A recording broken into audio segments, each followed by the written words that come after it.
رحمۃ اللہ وبرکاتہ۔ ان الحمد للہ نحمده ونستعینه ونستغفره ونعوذ باللہ من شرور انفسنا ومن سیئات اعمالنا من يهده اللہ فلا مضل له ومن يضلل فلا هادی له واشهد ان لا الہ الا اللہ وحدہ لا شریک له واشهد ان محمدا عبده ورسوله اللهم صل على محمد وعلى آل محمد كما صليت على ابراہیم وعلى آل ابراہیم انك حمید مجید اللهم بارك على محمد وعلى آل محمد كما باركت على ابراہیم وعلى آل ابراہیم انك حمید مجید اما بعد فاعوذ باللہ السمیع العلیم من الشیطان الرجیم من حمزہ ونفخہ ونفثہ بسم اللہ الرحمن الرحیم احسب الناس ان یترکوا ان یقولوا آمنا وهم لا یفتنون ولقد فتنا الذین من قبلہم فَلَيَعْلَمَنَّ اللَّهُ الَّذِينَ صَدَقُوا وَلَيَعْلَمَنَّ الْكَاذِبِينَ وقال الله تعالى في مقام آخر وَلَنَبْلُوَنَّكُمْ بِالشَّيْءِ مِنَ الْخَوْفِ وَالْجُوعِ وَنَقْصٍ مِنَ الْأَمْوَالِ وَالْأَنفُسِ وَالثَّمَرَاتِ وَبَشِّرِ الصَّابِرِينَ۔ عزیز ساتھیوں، دوستوں، بزرگوں، اللہ رب کریم نے قرآن کریم میں انسان کے لیے ہر پہلو، ہر مسئلہ واضح طور پر بیان کر دی ہے۔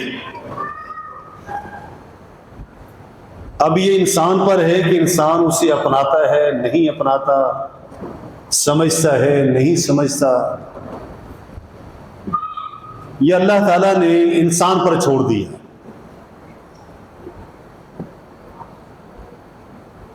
جس طرح کہ اللہ تبارک و تعالیٰ نے ارشاد فرمایا کہ تبارک الذی بیدہ الملک وہو علی کل شیء قدیر الذی خلق الموت والحیاۃ لیبلوکم ایکم احسن عملا۔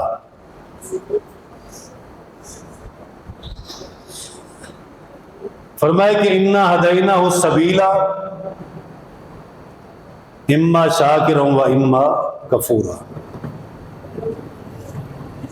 یعنی کوئی ایسی چیز نہیں جو قرآن نے بیان نہ کی۔ انسان ہے کہ ایسی مخلوق ہے جس کی رشد و ہدایت کے لیے، جس کی بھلائی کے لیے، جس کی خیر خواہی کے لیے اللہ نے پیغمبروں کو بھی بھیجا، اور پیغمبروں کے ساتھ ساتھ اللہ تعالیٰ نے کتابیں بھی اتاری۔ یہ واحد مخلوق ہے جس کے لیے اتنا اہتمام کیا گیا ہے۔ اور پھر قرآن کریم نے یہ بھی بیان کیا ہے کہ پہلے جو لوگ گزرے ہیں، آدم علیہ السلام سے لے کر محمد رسول اللہ صلی اللہ علیہ وسلم تک، ان کے واقعات، ان کے قصے اور ان کے حالات، ان کی مشکلات، ان کی آسانیاں سب اللہ نے بیان کر دی۔ اب اس کی مثال یہ سمجھے کہ آپ نے ایک سفر کیا ہے کہیں کا بھی، اس سفر میں جو جو مشکلات تھی، راستہ گندا تھا، کھڈے تھے، مٹی تھی، دھول تھی، چور تھے، ڈاکو تھے، چھینا جھپٹی والے تھے، وہ ساری چیزیں آپ نے برداشت کی اور آپ اپنے منزل مقصود تک پہنچے۔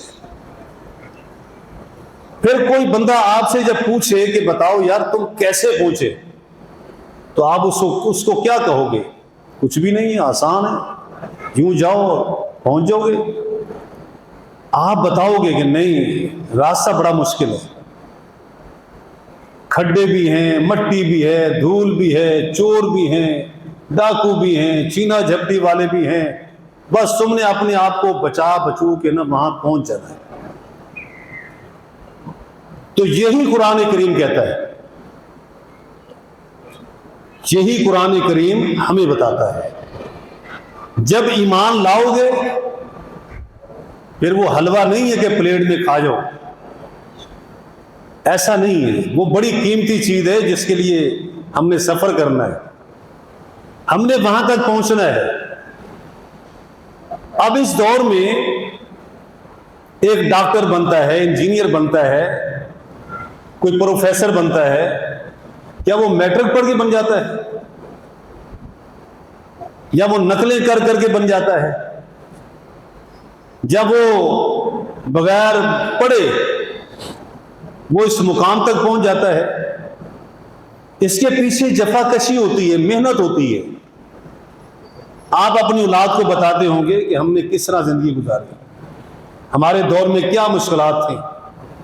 نہ بسیں تھی, نہ رکشے تھے, نہ موٹر سائیکلیں تھی, سائیکل پہ جاتے تھے, گدھا گاڑی تھی, تانگے تھے. تو تانگے جس نے دیکھی نہیں وہ کہیں گے تانگا کیا ہوتا ہے, وہ تو اس کے لیے تو عجوبہ ہے. پیدل چلتے تھے 6-6 کلومیٹر, یہاں سے شیر شاہ جانا ہوتا تھا, بس یہ 10 منٹ کا راستہ ہے, ڈنڈی پگڑی بندہ پہنچ گیا.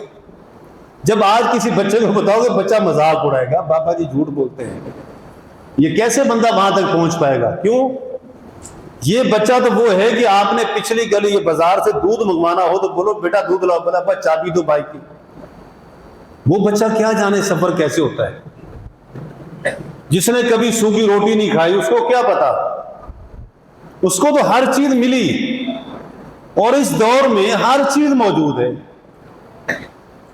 تھوڑا سا پیچھے چلے جاؤ, ہمارے پاس موبائل کون سے ہوتے تھے؟ وہ لمبی لمبی ڈنڈیاں, وہ ایریل نکالتے تھے اس کے, اور لمبا اتنا لمبا موبائل ہوتا تھا, اس کے انٹینا باہر نکلتا تھا, اور مکان کی چھت پہ چڑھ کے بندہ کال کرتا تھا, سگنل ملتے کہ نہیں ملتے اس کو.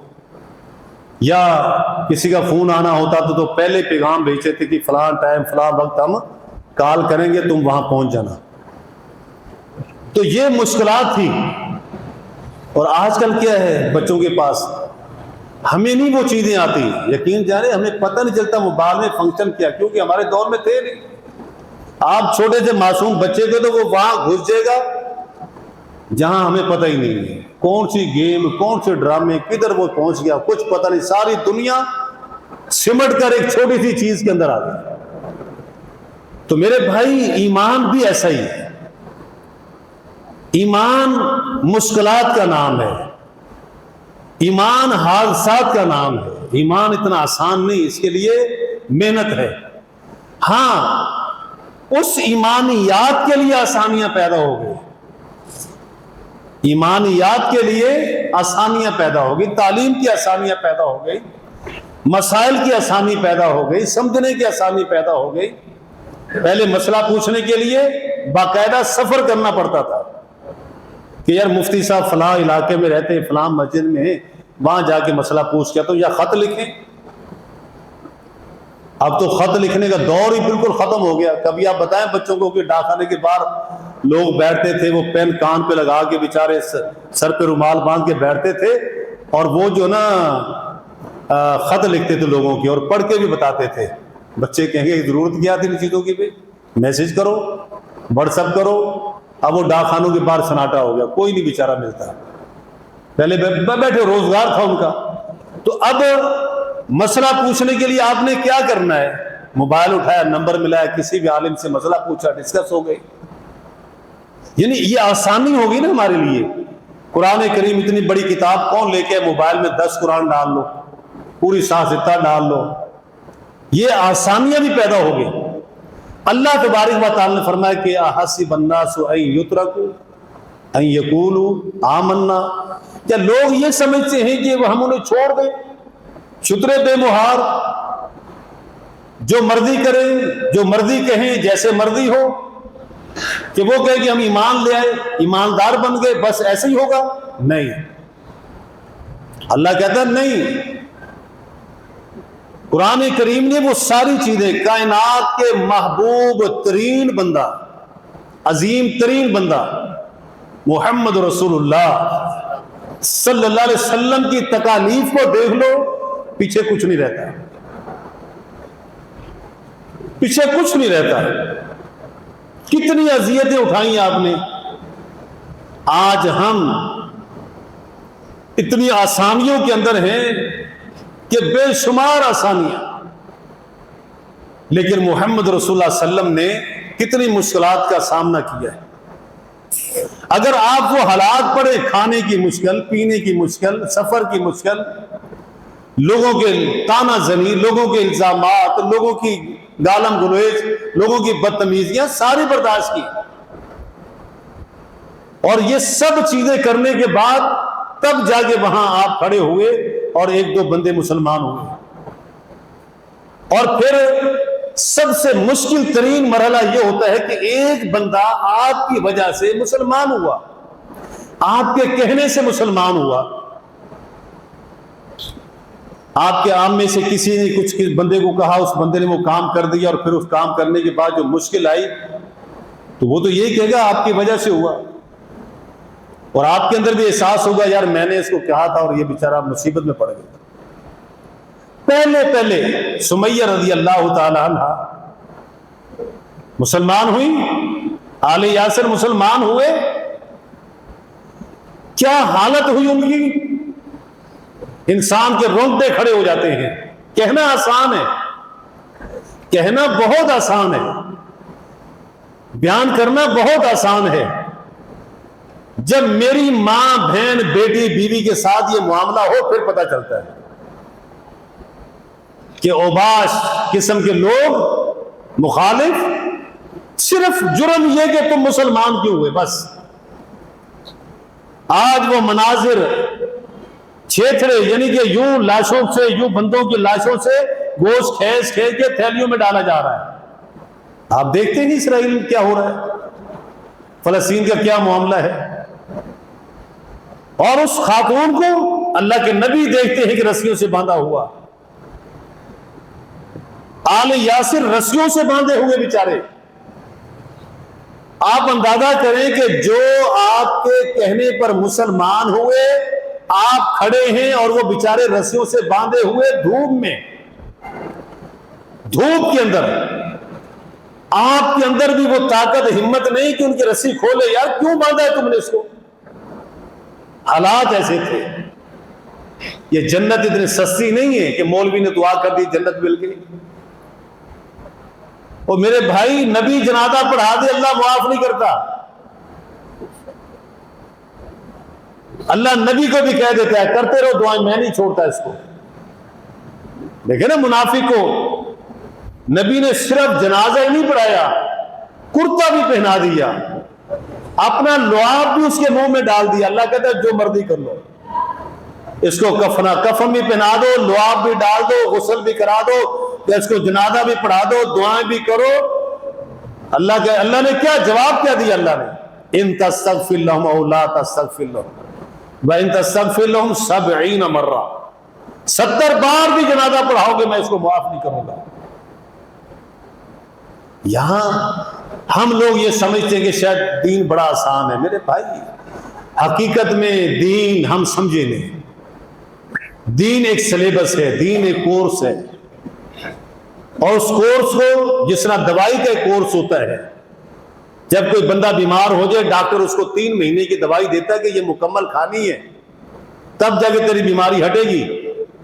اور جو سیریس کنڈیشن میں بیمار ہوتے ہیں وہ بیچارے کڑوی پھیکی دوائی کھاتے کھاتے ہیں، منہ کا ذائقہ خراب ہو جاتا ہے لیکن دوائی کھانی پڑتی ہے۔ چھوڑ دے، کبھی کھائے کبھی نہ کھائے، بولا اللہ مالک ہے، دیکھا جائے گا جو ہوگا۔ ایسا نہیں کرتا، وہ دوائی لازمی کھاتا ہے تاکہ میں شفا یاب ہو جاؤں۔ تو یہ قرآن کریم لازمی پڑھنا ہے، روزہ لازمی رکھنا ہے، نماز لازمی پڑھنی ہے، دین پر لازمی چلنا ہے، تبھی خیر ہے، ورنہ خیر نہیں ہے۔ انسان یہ سمجھے کہ اللہ تبارک و تعالیٰ بڑا غفور رحیم ہے، چھوڑ دے گا، ایسا نہیں چھوڑتا اللہ کہ صحابہ کرام کی تو چیخیں نکال دی اور ہمیں اللہ ایسے ہی چھوڑ دے گا۔ نبی کو لو لوہان کرا دیا اور ہم کہیں کہ آرام سے بیٹھے رہے اور ہمارے لیے جنت ہے. میرے بھائی بہت امتحان ہے, بڑی مشکلات ہیں.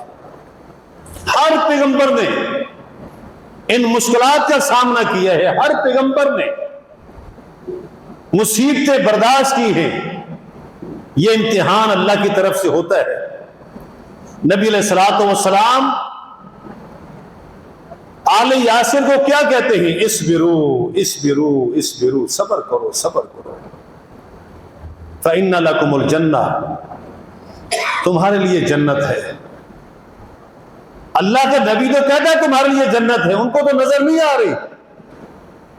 وہ تو بیچارے بھوکے پیاسے دھوپ میں جل رہے, مٹی جلا رہی ہے, لیکن آپ نے کہا وَإِنَّ لَكُمُ الْجَنَّةَ, تمہارے لیے جنت ہے. وہ بیچارے اسی پر قائم ہے, اسی پر قائم ہے. اور پھر ان کی شہادتوں کا واقعہ. تو میرے بھائی دین اسلام پورے کا پورا امتحان ہے. اللہ تبارک و تعالیٰ نے فرمایا کہ حاسب الناس یترکوا ان یقولوا آمنا وهم لا یفتنون, کہ امتحان لیے بغیر ان کو میں یہ دے دوں. اللہ کا یہ قانون نہیں ہے, یہ اللہ کی فطرت نہیں ہے, اللہ کا اصول نہیں ہے. اللہ رب کریم لازمی طور پر بندے کو آزماتا ہے, امتحان لیتا ہے, اس کو ان مشکلات میں ڈالتا ہے. کائنات کے امام محمد رسول اللہ صلی اللہ علیہ وسلم شیب ابی طالب میں محصور ہوئے.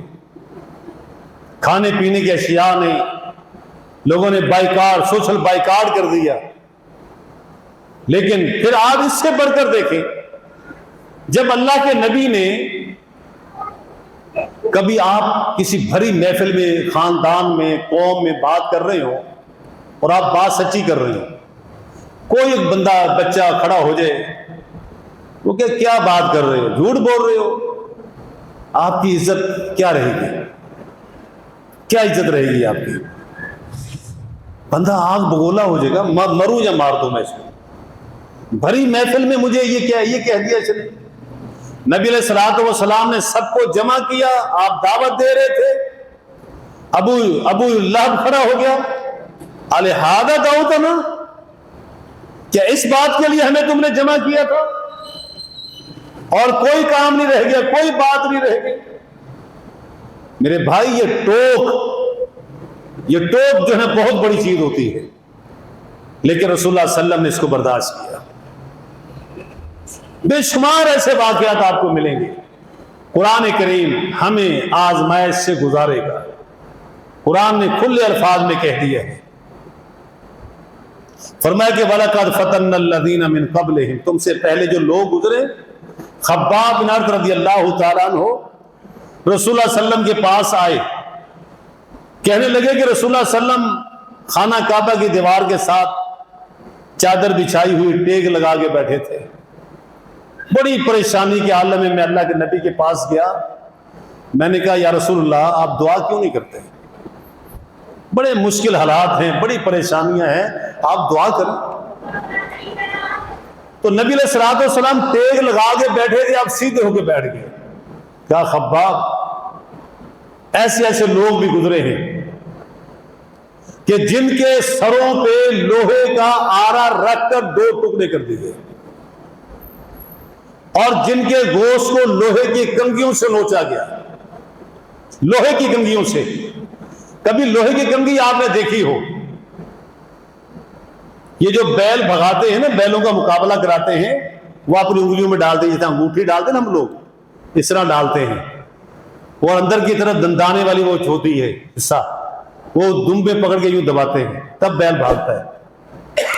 وہ باقاعدہ اس طرح کی, اور انہوں نے وہ بنائی رکھی ہوتی ہے کہ جانور کو یوں ہاتھ مارتے ہیں تو پورا چھیل دیتے ہیں پکڑ کے, تاکہ تکلیف ہو اور یہ بھاگے. کہا کہ انسانوں کے ساتھ یہ ہوتا تھا, لوہے کی کنگھی پکڑی, یوں نوچا, جسم کے اوپر مارا, چہرے پہ مار دیا. کتنی اذیت تھی. حتیٰ کہ پیغمبر کے ساتھی, پیغمبر متی نصر اللہ, یار ہم تو مر گئے, پٹ گئے, اللہ کی مدد کب آئے گی, یہاں تک کہہ اٹھ گئے. کہا خباب انتظار کرو، یہ مشکلات، یہ مصائب سب تمہیں جھیلنے ہوں گے۔ قرآن کریم نے سیدنا ابراہیم علیہ السلام کا واقعہ بڑی تفصیل سے بیان کیا ہے۔ اللہ امتحان لیتا ہے، امتحان بھی کیسا؟ بالکل اولڈ ایج ہے، اللہ نے بیٹا دے دیا، اور جب بڑھاپے میں اولڈ ایج میں 80 سال کے بعد بیٹا پیدا ہو اور چلنے پھرنے کے قابل ہو جائے، دعائیں کر کر کے لیا، پھر اللہ کہے کہ اس کو میرے راستے میں قربان کر دو۔ یعنی ایک ہے کہ ایسے فرضی قصہ بنا لینا، قرآن کریم نے کہا کہ نہیں، ایسا نہیں ہے۔ ابراہیم علیہ السلام کو اللہ نے آخری حد تک جانے تک اللہ نے اس کو آزمایا، اور نہ ہی ابراہیم علیہ السلام نے کہا یا اللہ بیٹے کو آج تک کسی نے قربان نہیں کیا، یہ مجھے آپ کیا کہہ رہے ہیں، نہیں کہا۔ اور ابراہیم علیہ السلام نے کہا کہ یا بنی انی ارا فی المنام انی اذبحک فانظر ماذا تری، میں نے یہ چیز دیکھی ہے، تم بتاؤ تمہارا کیا خیال ہے۔ بیٹے نے جواب دیا یا ابت افعل ما تؤمر، یہ نہیں کہا کہ یا ابت افعل ما تری، اے ابا جو تو نے دیکھا وہ تو کر لے،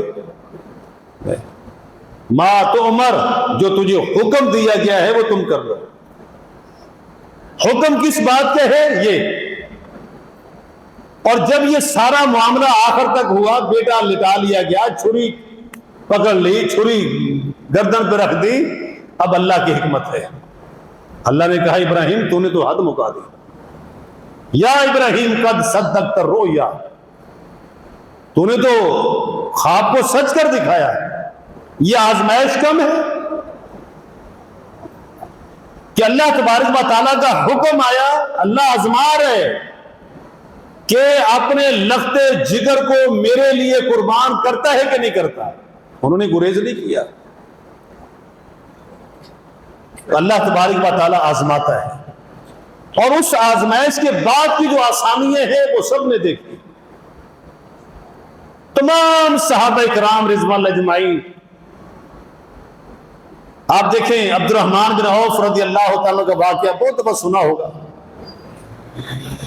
جس بندے کے پاس جائیداد ہو، مال ہو، سب کچھ ہو، محض اس وجہ سے چھین لیا جائے کہ تو مسلمان ہے، تو نے محمد کا کلمہ پڑھ لیا، لہذا اب تیرے پاس یہ چیز نہیں رہے گی، اور بالکل سب چیزیں چھین چھان کر اکیلا کر کے اس کو نکال دیا جائے، وطن سے بے وطن کر دیا جائے۔ اور آج اگر ہم کراچی میں رہتے ہیں، اللہ نہ کرے کوئی ہمارا مکان چھین لے، کوئی ہماری جائیداد چھین لے، اور ہمیں صرف کپڑے پہنے ہوئے کہے کہ یہ لے کے نکلو، باقی کچھ نہیں، کیا گزرے گی ہمارے اوپر؟ بندہ زیرو پہ آ جاتا ہے، صفر پہ آ جاتا ہے۔ عبد الرحمن بن عوف نے یہ سب کچھ کر کے دکھایا۔ جب رسول اللہ صلی اللہ علیہ وسلم کے پاس پہنچے تو رسول اللہ صلی اللہ علیہ وسلم نے مدینے میں پوچھا عبد الرحمن کیسے آنا ہوا؟ فرمایا سب کچھ لٹا کے آ گیا ہوں، بس ایمان باقی ہے۔ رسول اللہ صلی اللہ علیہ وسلم نے فرمایا اگر سب کچھ لٹ گیا اور ایمان باقی ہے نا، سب کچھ مل جائے گا۔ اصل چیز ایمان ہے۔ یہ دنیا گھاٹے میں بھی چلے جائے گی، دنیا چور بھی چھین لے گا، دنیا تو ڈاکو بھی چھین لے گا۔ کتنے لوگ ہیں جو موبائلوں سے فارغ ہو جاتے ہیں، پیسے آئے لاکھوں روپے کو چھین کے لے گیا، کوئی فراڈ کر گیا، کوئی دھوکہ کر گیا، کوئی کچھ کر گیا، کوئی کچھ کر گیا، بے شمار مثالیں آپ کو ملیں گی۔ آگ لگی، فیکٹریاں تباہ ہو گئی، کارخانے تباہ ہو گئے، ایکسیڈنٹ ہوا، لاکھوں کی گاڑی چلے گئی، یہ کاروبار بھی انسان کا تباہ ہو جاتا ہے۔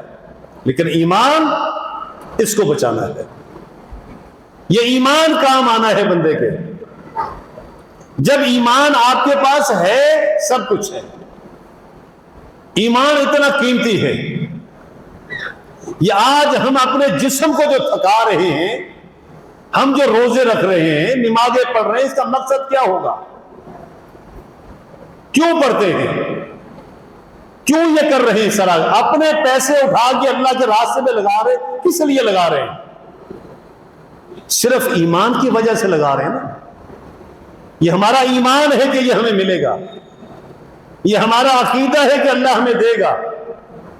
تو یہ چیز اساس ہے بندے کے اندر۔ جس بندے کے پاس یہ چیز آ گئی نا، وہ انسان کامیاب ہو گیا۔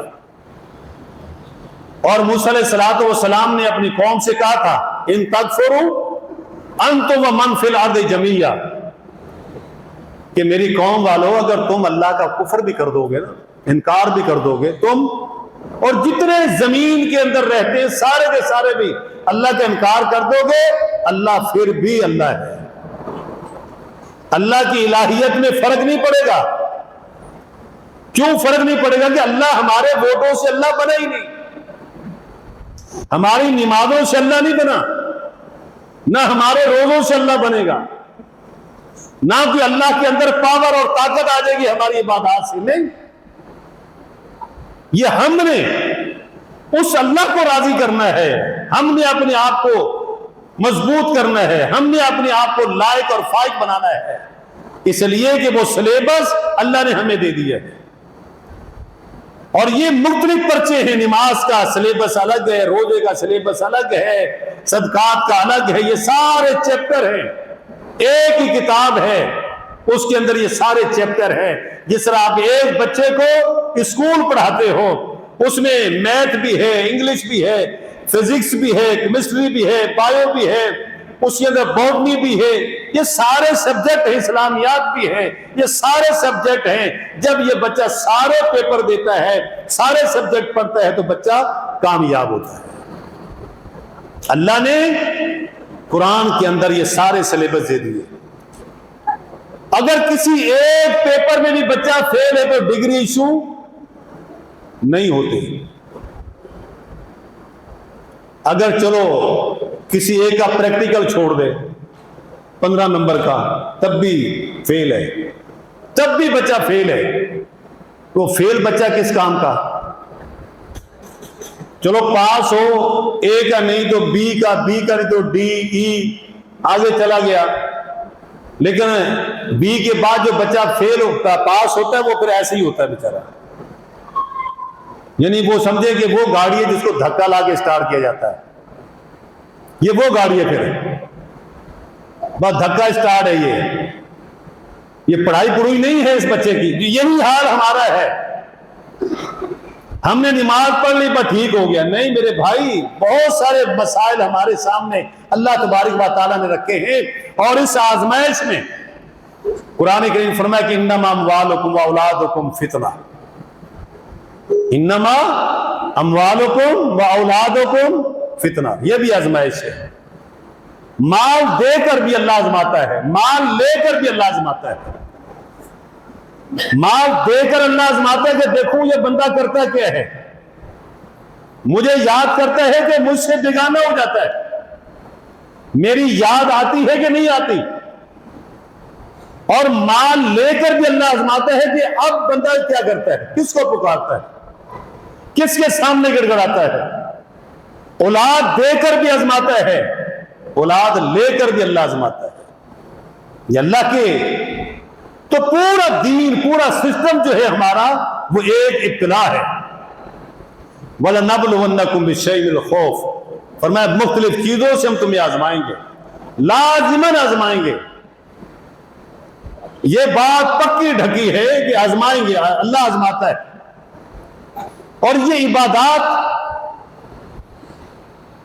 روزے کا ایک موسم آیا، ہم نے یہ سمجھ لیا کہ شاید یہی عبادت ہے، بس اس کے علاوہ کچھ نہیں۔ نہیں میرے بھائی، دو چیزیں ہمارے پاس ہمیشہ رہتی ہیں، نمازیں اور قرآن۔ 12 مہینے آپ کے پاس ہے، آپ نے اس قرآن کے ساتھ کتنا تعلق جوڑا ہے؟ ہر روز پڑھتے ہیں یا سال بعد پڑھتے ہیں؟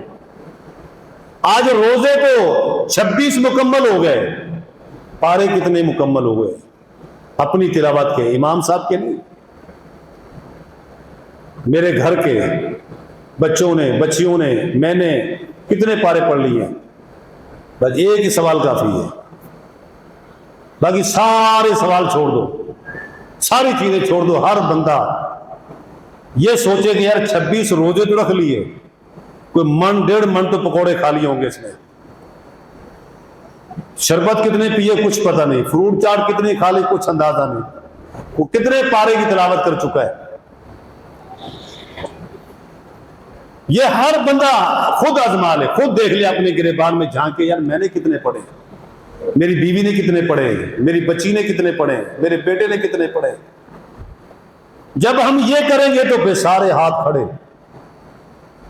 کسی نے 1، کسی نے 2، کسی نے کچھ بھی نہیں، وہ ابھی تک تیاری کر رہا، وہ نہانے دھونے کی تیاری نہیں، یہ گئے روزے۔ پھر روزہ اور قرآن، یہ دونوں چیزوں کا آپس میں گہرا تعلق تھا۔ ہم نے مثال کے طور پہ ایک انسان کے لیے 2 کان ہیں، 2 آنکھیں ہیں، 2 ہاتھ ہیں، 2 ٹانگیں ہیں۔ اگر کسی کی ایک ٹانگ کاٹ دی جائے ہم اس کو کیا کہتے ہیں؟ لنگڑا، معذور ہے، بندہ پورا نہیں ہے۔ کسی کی ایک آنکھ ہو تب بھی پورا نہیں ہے، کسی کا کان کاٹ دیا جائے تب بھی پورا نہیں ہے، کسی کا ہاتھ کاٹ دیا تب بھی پورا نہیں ہے۔ تو ہم نے عبادت پوری کون سی کی ہے؟ کرے ہم بھی عبادت کا یہی حلیہ بگاڑتے، کسی عبادت کا کان توڑ دیا، کسی کا سر مروڑ دیا، کسی کا بازو توڑ دیا، کسی کی ٹانگ توڑ دی، بس عبادت کر لی ہم نے۔ یہ بندہ سوچے، ایک بندہ کیسا بندہ ہوتا ہے؟ آپ کسی بچے کو کہو کہ ایک انسان کی تصویر بناؤ، اور وہ انسان کی جب تصویر بنائے گا اس میں کیا کیا چیزیں وہ ڈالے گا؟ ساری چیزیں ڈالے گا۔ آپ اس کی ایک ٹانگ کاٹ دیں، کہیں گے نہیں ناقص ہو گیا۔ اسی طرح نماز ہے، روزہ ہے، حج ہے، زکوٰۃ ہے، حقوق العباد ہے، یہ ساری عبادات دے کر ہمیں آزمایا گیا ہے کہ ہم اس میں کیا کرتے ہیں، ان کو پورا کرتے ہیں کہ نہیں کرتے۔ اگر ہم اسے پورا کرتے ہیں تو سمجھے کہ کامیابی ہے، اگر نہیں کر پا رہے تو سمجھو کہ نامرادی ہے۔ نبی علیہ السلام نے فرمایا کہ عجبا لامر المؤمن، مومن کا معاملہ ایک بڑا عجیب معاملہ ہوتا ہے۔ فرمایا کہ اگر مومن کو خوشی ملتی ہے تو شاکرا، اگر پریشانی آتی ہے تو صابرا، صبر کرتا ہے، شکر کر کے بھی اللہ کی عبادت کر رہا ہے، صبر کر کے بھی اللہ کی عبادت کر رہا ہے۔ ہر حال میں مومن جو ہے وہ اللہ کے ساتھ جڑا رہتا ہے۔ پھر اللہ تبارک و تعالیٰ نے فرمایا تمہارے لیے وہ جنت ہے۔ وہ جنت ہے کیا؟ جس طرح کوئی بچہ اچھے امتحان میں پاس ہوا، A گریڈ لے کے آیا، B گریڈ لے کے اچھے نمبر ہیں، اس کو سارے تحفے دیتے ہیں، انعام۔ جنت انعام ہے۔ جنت کیا ہے؟ انعام ہے۔ دیکھو نا، بچے ابھی کرکٹ کھیلتے ہیں تو کوئی انعام رکھ لیتے ہیں اس کے اندر، جو پارٹی جیتے گی وہ لے کے جائے گی۔ تو اسی طرح جنت حقیقت میں انعام ہے، جنت صلہ نہیں ہے، جنت انعام کے طور پہ اللہ تبارک و تعالیٰ دے رہا ہے۔ اور قرآن کریم نے اس چیز کو واضح طور پہ بیان کیا کہ ایک مومن جو ہے وہ اللہ تبارک و تعالیٰ سے کچھ لینے کے لیے عبادت نہیں کرتا، وہ اللہ کو خوش کرنے کے لیے۔ جس طرح نبی علیہ الصلوۃ والسلام سے یہ حدیث ہے، آپ نے فرمایا کوئی بندہ بھی اللہ کی رحمت کے بغیر جنت میں داخل نہیں ہوگا۔ اما عائشہ نے کہا وانتا، آپ بھی؟ فرمایا میں بھی۔ یہاں سے اندازہ کر لیں، بس ایسے کو سوچیں ذرا، میری نمازیں، میری عبادات، میرے تقوی، میری کیا چیزیں، کچھ نہیں ہے۔ یعنی جب ایک اللہ کا رسول یہ بات کہہ رہا ہے تو اس بات میں وزن ہے۔ کرتا رہے بندہ، کوشش کرے، محنت کرے، لیکن اللہ کے ساتھ دعا کرے کہ اللہ میری اس نماز کو قبول کر لے، میرے اس روزے کو قبول کر لے۔ کبھی آپ دیکھیں ساری نماز پڑھ کے ہم سب سے پہلے کیا کرتے ہیں؟ سلام پھیرنے کے بعد سب سے پہلا جملہ کیا ہوتا ہے ہمارا؟ اللہ اکبر، اور اس کے بعد استغفر اللہ۔ پھر نماز پڑھی ہے، استغفر اللہ کیوں کر رہے ہیں؟ ابھی سوچے بندہ نماز پڑھی ہے نا، استغفر اللہ کا کیا مطلب؟ کوئی بندہ گندی بات کرے ہم کہتے ہیں استغفر اللہ استغفر اللہ، یہ کیا تو نے بات کرتے؟ وہ نماز پڑھ کے استغفر اللہ کا کوئی ٹھوک بنتا ہے؟ ہاں، اللہ اکبر کہہ کے ہم یہ کہتے ہیں کہ اللہ تو بہت بڑا ہے، یہ جو نماز سجدے میں نے کیے یہ کچھ بھی نہیں ہے۔ استغفر اللہ، اللہ میں بخشش مانگتا ہوں، معافی مانگتا ہوں، نماز میں، سجدے میں، رکوع میں، قیام میں، تلاوت میں، تسبیح میں جو غلطیاں ہوگی اللہ تو مجھے معاف کر دے، تیری شان کے لائق نہیں رہی، اللہ تیرا مقام کچھ اور تھا، میں نے جو کیا وہ کیا ہے۔ نبی علیہ الصلوۃ والسلام کا سجدہ جس میں سینے سے ایسی آوازیں نکلتے تھی کہ جس طرح کہ آپ رو رہے ہیں، ہنڈیا چولہے کے اوپر ہے اور چولہے کے اوپر ہنڈیا اوپر رہی ہے، اس طرح آپ کے سینے سے آوازیں نکلتی تھی۔ کبھی میں نے اور آپ کے سینے سے نکلی آواز سجدے کی حالت میں؟ ہزار خیال ہمارے ذہن میں ہوتے ہیں، یار فلاں کام، نماز میں کھڑے ہوتے ہیں شیطان آ جاتا ہے، وہ کہتا ہے اذکر قضا، اذکر قضا، اذکر فلاں، اذکر فلاں، وہ فلاں کام یاد کر، فلاں چیز یاد کر، تو نماز میں کھڑے ہیں پھر سارے کام ہمیں یاد آ جاتے ہیں۔ تو اس لیے اللہ تبارک و تعالیٰ نے محمد رسول اللہ صلی اللہ علیہ وسلم کو یہ بات فرما دی، فرمایا کہ لوگوں کو کہہ دو حسب الناس ان یترکوا ان یقولوا آمنا وهم لا یفتنون، ہم ان کو آزمائے نہیں۔ قرآن نے کہا کہ الذی خلق الموت والحیات، یہ زندگی اور موت کو جو ہم نے بنایا ہے حقیقت میں اس کا مقصد یہ تھا لیبلوکم، تاکہ تمہیں آزمائے، تمہارا امتحان لے، کس چیز کا؟ ایکم احسن عملا، تم میں سے اچھے عمل کر کے کون آتا ہے۔ وہ اچھے عمل جو کرنے ہیں وہی مقصد ہے اس کا۔ بندے کو پتہ چلنا چاہیے کہ میں نے کیا کیا ہے۔ جس طرح ایک بچے نے جو پیپر دیا ہے وہ مارک شیٹ جب آئے گی پتہ چل جائے گا۔ اچھا بچہ کبھی نہیں کہے گا کہ میں نے غلط لکھا ہے، وہ کبھی نہیں مانے گا، کچھ بھی کر لیا۔ وہ کہے پیپر چیک کرنے والوں نے حرامی پن کیا ہے، میں تو بہت اچھا لکھ کے آیا تھا، میں نے تو ایسا لکھا تھا، فر امی بھی خوش، ابا بھی خوش۔ نہیں، ہمارا بیٹا غلط کر ہی نہیں سکتا۔ اور یہ انسان یہی نہیں، اللہ کے سامنے کھڑا ہو کے بھی کہے گا یا اللہ یہ کرامن کاتبین سارے نکمے، انہوں نے غلط لکھا ہے، میں جو کہہ رہا ہوں وہ صحیح کہہ رہا ہوں۔ بندہ وہاں بھی کھڑا ہو کے کہے گا یا اللہ میں تو گناہ کرنا ہی نہیں چاہ رہا تھا، شیطان نے کروا دیا، اس نے مجھے بھلا دیا تھا۔ شیطان خدا کیا کہے گا؟ فلا تلومونی ولوموا انفسکم، خبردار تو مجھے برا کہتا ہے، بے ایمان تو خود تھا اور مجھے تو برا کہہ رہا ہے، اپنے آپ کو برا کہہ۔ میں نے تو تجھے راستہ دکھایا تھا تو نہ جاتا، میں نے کوئی ڈنڈا تیرے سر میں تو نہیں مارا تھا کہ تو نے یہ کام کرنا کر، لازمی کر۔ اور پھر وہاں اللہ کیا کہے گا جب یہ کہے گا یا اللہ کرامن کاتبین سارے میرے دشمن ہیں، ان سے تو میری بنتی نہیں تھی۔ اللہ کہے گا الیوم نختم علی افواہہم، اللہ کہے گا زبان کھینچو، رکھ کے مور مارو، اس کو جانور بنا دو، بول نہیں سکے گا۔ پھر کیا ہوگا؟ اللہ کہے گا اس کے ہاتھ، اس کی زبان، اس کے پاؤں یہ گواہی دیں گے سارے، تو کیا کیا کرتا رہا، وہ سارا نقشہ اللہ اس کے سامنے لے آئے گا۔ تو میرے بھائیوں، ایکم احسن عملا، تم میں سے اچھے عمل کون کرتا ہے؟ وہ اچھے عمل کیا ہے؟ سنت رسول اللہ، جو قرآن کریم نے بیان کیا وہ اچھا عمل ہے، جو رسول اللہ صلی اللہ علیہ وسلم کی سنت ہے وہ اچھا عمل ہے۔ اللہ سے دعا ہے اللہ رب کریم یہ جو مشکلات آ رہی ہمارے اوپر، جو پریشانیاں ہیں، یہ پریشانیاں ہمارے ورثے میں ہیں۔ میں نے شروع میں کہہ دیا جو مومن ہوگا وہ مشکلیں اس کے لیے لازمی ہیں۔ کپڑا صاف تبھی ہوتا ہے جب اس کے اوپر تھوڑی کٹ لگ جائے نا، صابن لگا کے، وہ ہاتھوں کی مارے یا ڈنڈے کی مارے، وہ کپڑا بڑی جلدی میل نکال دیتا ہے۔ جب واشنگ مشین میں اس کو صحیح طریقے سے مروڑ تروڑ دے تو تبھی اس کی میل نکلتی ہے۔ تو یہ دنیا کی جو مصیبتیں پریشانیاں ہیں یہ مومن کے لیے خیر ہے۔ جب یہ پریشانیاں آتی ہیں یہ صبر کرتا ہے، اللہ سے دعا کرتا ہے، اللہ رب کریم اس کے مقام اور درجے کو بڑھا دیتا ہے۔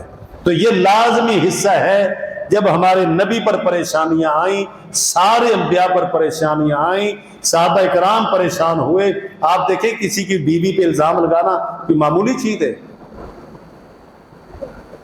نبی کے ساتھ ہوا کہ نہیں ہوا؟ اما عائشہ پہ کتنا بڑا الزام تھا، استغفر اللہ، بندے کے رونگٹے کھڑے ہو جاتے ہیں. یعنی یہاں تک لوگ گئے ہیں کہ نبی کو اس کے گھر کو نہیں چھوڑا، لیکن نبی علیہ السلام نے سب چیزوں کو برداشت کیا. یہی نہیں، آج کوئی مسجد میں چھوڑا تھا مولوی، کوئی پیسے ادھر ادھر کرتے، لوگ کہتے ہیں بے ایمان پیسے کھا گیا. یہ الزام نبی بھی لگ گیا تھا، اپنوں کو دے رہا ہے ہمیں نہیں دے رہا. یہ بات وہاں بھی ہو گئی تھی. یہ اذیتیں، یہ پریشانیاں آئیں گی. داڑھی رکھی ہے، کام ایسے کر رہا ہے. نبی کو بھی کہتے تھے الصلاۃ کا تحمروں کا، کیا تیری نمازیں اور تمہیں یہ حکم دے رہی ہے کہ ہم اپنے الہوں کو چھوڑ دیں؟